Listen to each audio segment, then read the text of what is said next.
Welcome back to Rev Endurance Sports, and I have another rider who is doing Race Across America, popped in to get a little bit of work done on his bike, and I said, hey, would you mind if I mic'd you up and I asked you a couple of questions for my channel? He said, sure. So, John. Yes. Tell us about yourself. Where do you come from? So John Gill, I come from San Francisco. San Francisco? Yeah. Part of a two-man team doing Race Across America starting this Saturday. Starting on Saturday. Yeah, and we are part of the Love, Sweat, and Gears nonprofit. Oh, I know Love, Sweat, and Gears. Yeah. Who's the lady? Julie Lyons. Yeah. Julie Lyons. Yes. Yeah. Yeah. She'll be down here. I think she's coming in Thursday, so she's going to see us off. So yeah. So super excited about that. We're actually our sort of charity that we're writing for too is Disabled American Veterans. The DAV. That DAV. Yeah. Helps a lot of veterans. Right. I actually donated my beautiful leather couch when I moved in with my girlfriend because we had two of everything. Yeah. So I donated that. Great organization. My dad was actually a Vietnam vet and had a lot of issues, but they really helped him out at the end of his life. He had kind of a short life, but yeah, really helped him out with getting him to the hospital, like rides to the hospital, all that. So it's sort of near and dear to me, right? Yeah. Yeah. Well, let's turn it around a little bit. Give me one great memory of you and your dad. Oh man, So when I was little, I'm talking like 3 or 4 years old, I can just, it's not so much a memory, but just the feeling like I just had to be around him all the time, right? Yeah.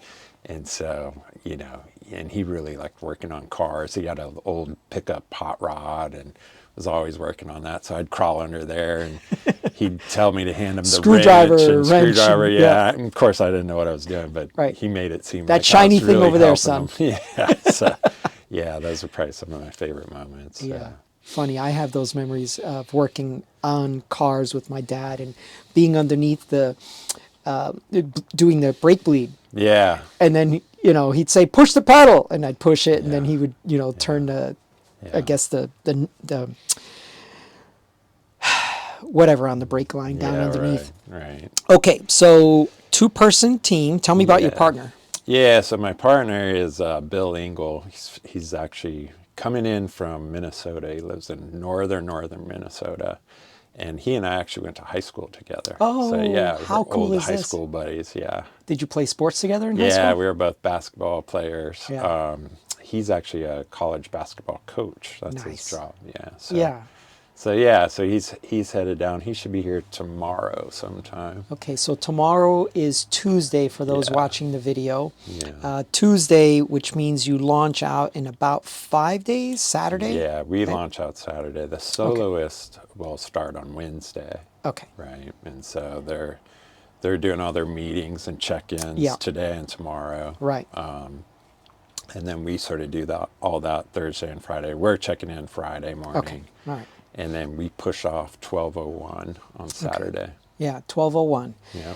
Okay, so for those who do not understand the format or may not understand the format, solo riders are expected to be a little slower unless we're talking about people like Christoph Strasser. But so you launch them out first, and then you launch out teams 2 to 3, 4 days later because you want everyone to kind of get to the finish line within a 2 to 3 day window, right? Right. That's pretty much. Yeah. And this year they changed the finish line. It had been Annapolis, and this year it's going to be Atlantic City, New Jersey. So we'll be finishing on the boardwalk. Yeah, that's where I finished. Yeah, Atlantic City. Right. So it's kind of cool. It's back to the original finishing spot. Oh, that's super cool. Okay, so 2-person, leave Saturday. High school friend. Yeah. Basketball was your connection. How did you rope him into this? Or did he rope you in? He roped me into, right. So he's been doing this kind of stuff for a while. He had been, he did Race Across the West 2 years ago, soloed that. He does Ironman triathlons. and he's always just been in incredible shape since we were Yeah. kids, right? Yeah. And so I've been in pretty good shape, and I've been doing rides here and there, but I hadn't really done this magnitude of something. I mean, I still haven't. It's impossible to simulate this, Oh no, right? of course, yeah. But he came to me about a little over a year ago, came for a visit up to Northern California, and we went for a bunch of rides up there. And he's like, man, this is like bicycle heaven up here. And he's coming from northern Minnesota where, he's on the trainer from October to March. Yeah. Because it's just the frozen tundra. There's no renting bikes, right? Yeah, yep. And so he approached me. He's like, I was going to do solo RAAM in 2025. Why don't we team up and do it in 2024 next year? And my first reaction was, no way. Heck no. There's no way. That's insane, right? Right. So we essentially, as a team, 2-man team, 4-man team, 8-man team, you have 9 days to do it, right? And so, which means somebody's on the bike 24/7. It's the only way to do it, or your only way to finish on time. And so, wheels rolling all the time. all the time, right? And so my thought was like, there's no way I could do that. That's an incredible amount of miles in 9 days, right? Yeah. And so essentially, because we'll be riding a little over 3,000 miles, and so 1,500-ish each, right, in 9 days, plus 150-ish thousand feet of climbing. We'll be crossing the Sierras, the Rockies, the Appalachians. Yeah. So like Appalachians, in my opinion, are way harder. that's what everyone says, right? It's like by the time West you Virginia, get there, Pennsylvania. Right. Oh my God, just a constant rolling nature, and steep. Right. That's the thing. Steep rollers, and you're just already Your legs are shape. thrashed. Yeah. I mean, give me a long 10-mile climb, 6%, and I'm happy. Yeah. So be prepared for that. Yeah. Everybody's pretty much said the same thing. That Okay, I've good. talked to All right. that So has done luckily RAAM, you have that already in your mind. Yeah, I have it in my mind. I don't know if I'm ready for it, but we'll see. I mean, we'll just have to keep pushing through, right? So that's it. Yeah. So he suggested it. I said no. He said, well, think about it, and I told him, well, I was thinking about doing all these double centuries this year, and he said, well, let's see how those go. And so I did like 3 doubles in like 3 or 4 weeks. 3 doubles in 4 weeks. That's how you get ready. Yeah, and I felt really good. Cram it in like studying for an exam. Exactly, and so I felt great, and I really enjoyed them. There's something about like, for me, it's around like the 120 miles. There's like this wall that you sort of push through, and then sort of around 180 miles, there's this other wall, and so so I really enjoy that. I mean, maybe that says something about me, something wrong about me. I don't know. Oh no, we all have a little screw loose to do what we do. Yeah, so I said, man, let's do this. We've been training ever since. So let's talk about your goals. What do you have? I mean, you got a 9-day time limit, which by the way, looking back, I would have DNF'd because it was 9 days, 18 hours, 55 minutes when I finished. So I would have DNF'd based on time anyway. Yeah. So what are your goals? So our goal is to finish in 8th. Okay. And then our stretch sort of goal is to Can you finish do some math for me? I don't know what average speed that is. So 8 days will require us to average, let me see if I do this right. I think it was 15.7. Yeah. 15.7 with wheels miles an hour. always turning. Yeah. And so that's, you have to factor in there, climbs, obviously. We're not going to be going that fast, but transitions, right, is a big thing. It's like we have to sort of slow down to transition. During the nighttime, we have to stop, and the other rider has to take. So those transitions really eat your non-race, your wheels on the ground time, right? And so on the 500 milers that I do, we are tethered to the crew vehicle. I can't remember RAAM rules. Are you tethered or can you roll and then the crew vehicle catch up? So during the at night I'm talking about. Oh, at night they're behind us the whole time. They have within to be. 30 feet. Okay, all right. So we'll have 2 that must vehicles. Be a change, I can't remember that. Yeah, we'll have 2 vehicles, but so we'll be able to do some, one rider get going, the other vehicle take off and follow him, and then the retiring rider can rack up his bike and get get ready to take a nap, right? Yeah. So that's sort of our plan is during the day, sort of when the vehicle leapfrogs, right? Yes. Which the vehicle goes up a mile or so and then Yep. waits for the rider to pass, and then they go up another mile or so. Yep. So during the day, we're going to do 30-minute pulls. So Okay. we'll be switching every 30 minutes, which is, we'll do like anywhere from 3 to 10 miles Yeah. each, right? Yeah, depending on terrain, yeah. Right, and grade.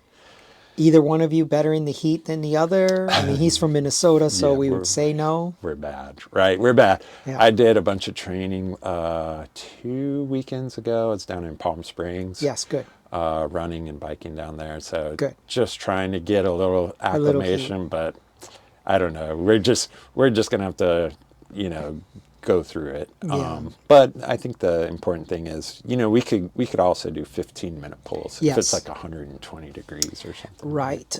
Get a super soaker or one of those misters that people Yeah. use for gardening. Yeah. Oh yeah. Right. And you pressurize. I mean, you Yeah. just get them at Home Depot. Yeah. Super cheap. And you pressurize it, and then it just gives you this mist. Yeah. Keeps you cool down. Get that body. You Yeah. got to cool down your body. Yeah. Okay, so you have the mountains getting out of here, and then you've got that heat for a while. Yeah. I can't tell you how many people DNF before they I even know. cross the state line. Yeah. I know. So, I always ask people about heat. Okay, so when you go to the nighttime pulls, because you said 15 to 30-minute pulls in a daytime, what's your Yeah. nighttime strategy? Yeah, so night is when we're going to try to sleep, right? And so we will be doing probably 3 or 4 hour pulls. Good, okay. Unless we're really feeling it, right? I mean, he and I both have the background of doing really long solo rides. Yes. So we can, You can for stretch it 6 out. hours on a bike isn't really that much to either one of us. Sure. That said, it may be a lot after a few days. Oh, but it will be. yeah. But so the thought is, one guy will be sleeping in the car. Okay. And then the other will be riding for 3 to 4 hours. All and right. maybe more. Yeah. Tell us about your crew and your crew chief. How were they selected? Yeah, so it's changed. We've had a lot of drama in the last couple of weeks, but sorry to I hear think that. But it's natural. Yeah, it goes with the race, I think.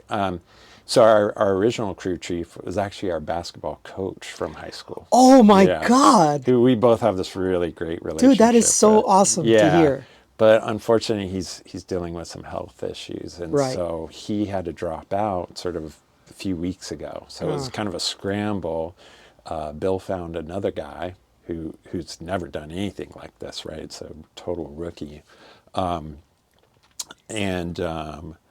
That guy ended up sort of flaking out on us at the last minute. And so also, when that guy flaked out, Bill's partner, who has done a few of these, has crew chiefed a few of these rides, and she was sort of the co-crew chief, she got real sick and ended up in the hospital. shoot. And so we went from, having this all worked Plethora out of options. for a year to all of a sudden in the last week going, oh my God, what are we going to do, right? Okay, And so where are you at now? We've scrambled. We got 2 more rookies. So we have 4 to start the race. We're going to pick up another in Durango. We'll have 5. Okay, good. In Wichita, we will lose 1, but we'll Okay. pick up 2 more. So then Oh. we'll have 6. So Okay. we'll have 4 or 5 and then 6 to finish. Will you have 3 per vehicle? Is Yeah. that kind of the plan? That's sort of the plan, but I think mostly, the follow vehicle may just be 2 people while the shuttle vehicle is like moving these folks ahead to catch sleep somewhere, Yes, right? right. And food, right? And they're going to have to sort of get food for everybody. So the tough thing about relay is the crew needs rest. yeah. If the wheels are always rolling and if it's done right on the rider side, the crew is going to get beat up bad. So yeah. thank them all the time. You seem like a very, very nice guy. I get very intense when I race, and so I now know that I probably could have been kinder to my crew. No, yeah. So you're the fatigue, just all these, your emotions, everything is very raw. Yeah. So yeah, just keep that in mind as well, because For it's sure. just they I are giving up I what, know. 8 days of their life Yeah. plus the front end and the back end. So they're Yeah. probably 2 weeks. Yeah. 2 weeks at Yeah. least giving up of their life for you, Yeah, for your and it's gonna be success. hard, right? And that's what I've said. It is as much an ultra endurance race Oh, for the crew for as it is the riders. And I've joked, but it's half correct saying I'd almost rather be the rider, right? It's Yes, actually easier indeed. because the crew is having to navigate off a route sheet. I mean, we'll have GPS and all that, but ultimately it's the route sheet. So they're sitting there watching the odometer saying, oh, we need to turn right here. Yeah. And in the middle of the night, in the middle of nowhere, you can't see street signs or road signs. So No, they're and like, oh my gosh, is this our turn? This looks like some old backcountry road, I guess, right? And so, well, and this is where we had a couple of issues where there was route changes because of yeah. detours. Road washes out from the time that they planned the route 6-8 months ago, Right. right? And they published the race Bible. So you get to the time station, and then they say, "Oh, we have a reroute," Yeah. and then so that was some of the issues we had Yeah. on our race across America. Okay, so tell me about your family. How have they been supportive, or how Yeah. much time away have you spent, and how they Yeah, doing? yeah, for sure. They've been super supportive, and really, Nice. it's the only way that you can do this. I think at first they all thought I was crazy, right? Which, at some level there is some craziness there, I suppose. But it takes a lot of training to do something like this. So I have been away a lot when I could have been home, but I have a son in college, so he's been away as well. But my she'll be a senior in high school this fall, and Yeah. so What are their names? my daughter is Sydney, and my son's Joshua. Yeah. So shout out to your kids. Yeah. Shout out to them. Super supportive, though. Yep. My wife has been super supportive. Samantha. So let's give a shout out to your wife. Yeah, What's her name? Samantha. Samantha. Thank you. Yeah, Yep. she has been super supportive, and she's actually, when we were having all this crew drama, Yep.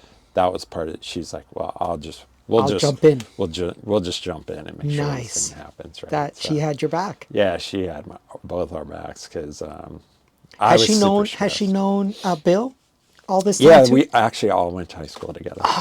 What an amazing Yeah. story. Yeah, I know, and we're all we're 53 Still years friends. old, and All right? these years. Yeah, it's been a while. So That's yeah. freaking awesome. Okay, we're gonna kill this video here. We're gonna shoot a quick shot of your bike. You don't have your second. You don't have your. How many bikes? I have 2 bikes. We each have 2 bikes. Yeah. You each have 2 bikes. So I can shoot one real quick, and then maybe I'll meet you. Are you going to be anywhere near the start tomorrow? Wait. Wednesdays. Who launches out tomorrow? Wednesdays when the soloist Okay. launch out. I have a gentleman who told me he's launching out tomorrow at 12:14. Is Raw solos? Oh, maybe Raw. Yeah. Yeah. Okay. Yeah. I was going to be around the compound, if you will. Yeah. Yeah. I might ride down there tomorrow for sure. Okay. Yeah. Maybe we'll text each other Yeah. and see if we can connect. Maybe you bring your other bike and we can shoot Yeah, that one too. right. Okay. Everyone else, please like and subscribe. We'll see you up the road.